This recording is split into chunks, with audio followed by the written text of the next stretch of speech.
Are you fed up of missing out on school holidays with your kids because you don't have the money, you don't have the time to take the time off, and you're perhaps paying somebody else for the privilege of looking after your kids during school holidays? If that's the case, then I am going to cover in this video, a very short vlog, 3 simple steps as to how you can set up the ideal situation for any school holidays with you and your kids. My name is Caitriona Ellis from Financial Wellness Academy, where we educate and empower you to master your money regardless of your current circumstances. So, in today's vlog, step one. Step one is really about getting clarity as to what ideal school holidays look like for you. So, if you had a magic wand and you could set things up for your school holidays, whether summer, Easter, Christmas, whatever, in a way that worked for you, what would that look like? So, would you be off for the entire time, totally work free? Would it be a mix of maybe doing a few hours work in the morning or evening and then having the rest of the day off with your kids? Or what is it? Or maybe it's a hybrid of both. So the first step really is actually to get clear on what that looks like, because many of us kind of roller coaster from one day to the next, and we don't take the time out to actually give some thought as to what that looks like. And without clarity as to what you'd like, then it's impossible to figure out where you go. So let's get clear on that first. So take a couple of minutes, seconds. Maybe it might be something that you give some thought to when you're cooking, maybe when you're having a bath, when you're out for a walk. Have some space, or in the car driving. Take some space, a few minutes to think about what would that look like. Magic wand time. I'd set it up exactly how I wanted. What does that look like? And I can't underestimate the impact that that will have on you and on how you actually nudge this forward. The second step to this is looking at your status quo. So, what do you have available to you at the moment? How many annual leave days do you have? Is it possible to take unpaid leave? Is there any parental leave available? Is there flexi working conditions available? What are the things that you could possibly avail of? Some you may be already aware of, and some maybe you haven't inquired yet about. So perhaps it's worth a conversation with your HR as to what can you do. And once you've had a look at your status quo, it's really then about step three on figuring out what your action plan is to take this forward. So you know what you want, you know what your current status quo is, and now how do you bring those two together?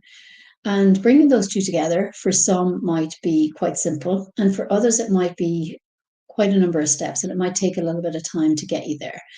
But the biggest blocker on this I've found is even trying to find resources like this. There doesn't seem to be much out there because most people believe that it's a case of just sucking it up and that's the way it is, and there's nothing I can do about it. And I definitely am here to challenge that and say, absolutely not. If you want to be off with your kids, then there's absolutely a way. And there's a way, regardless of the circumstances that you're in right now, for you to find that. So it's about trying to put the pieces together of step one and step two to figure out what those next steps are for you. So maybe, and this is a big one for a lot of people, is that you actually are not familiar enough with your numbers right now to figure out what you can afford. So what if it was a case that you could save a little bit over the other months in the year and have a little pot put aside so that you could actually afford to take those school holidays off? But if you don't know what your regular expenses are per month, and maybe the additional pieces for holiday time are, then you have no idea as to what you can afford. And this is something that people overlook. They assume that and they make a statement like, I just can't afford to be off. But yet, if I ask them simple questions about different expenses and what they are, they won't be able to tell me the figures. They think they have a rough idea, but the actual reality can be very different. So that is a solution I found for many mums that I've been working with, is that their initial thought is, I can't afford it. But when we look at the numbers, we actually find a way that you can spread that out through the year. So that is a big one, is to look at the numbers.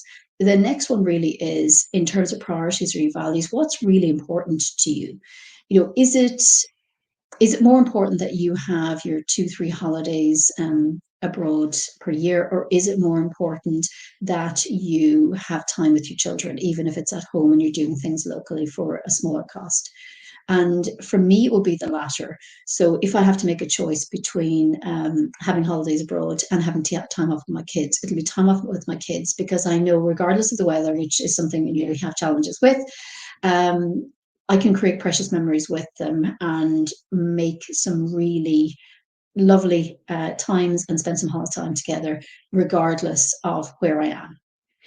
And that really is pulling it together. And like I said earlier, it's for some of you it might take a little bit of time. For others of you, it might be a quicker hit. But definitely getting familiar with your number is the key piece, and it's a piece that most people resist.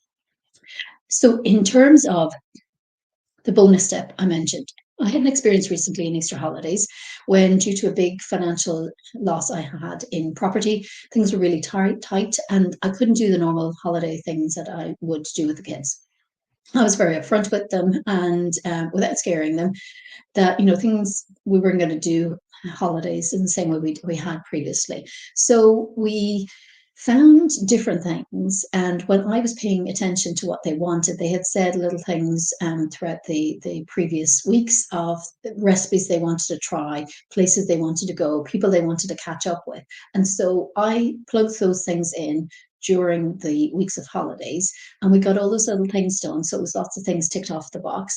And because they were things that they had mentioned, and we don't normally have time to schedule them in with the busyness of school week, we got all those things done. They really enjoyed it. We created so many precious memories. There were card games, board games, times with friends, meandering around the weather, the good, the bad, and it was really precious. So sometimes we set our expectations that kids want the all singing, all dancing, but actually what they really want is time and our presence. So for us to be with them in totality, not our mind somewhere else or on our phone or trying to answer work emails or whatever. They just want us and our undivided attention. And that's what creates amazing memories. Not jetting off on a plane somewhere amazing. It's actually just a precious time. Cuddle up on the couch, looking at a movie, watching something funny together, visiting friends, simple things at a very low cost. So I'll leave that with you for some food for thought. I hope that was helpful. A new video comes out every Tuesday on a different topic. If there's particular topics that you would like me to do something on, then let me know. And if this has whetted your appetite to do some more, I'd suggest looking at the creating a seismic year for 2024. So that'll give you some food for thought in terms of your bigger money picture, not just the school holidays, and how you can really make a difference with that. So hope you enjoyed this, and see you soon. Thanks for watching.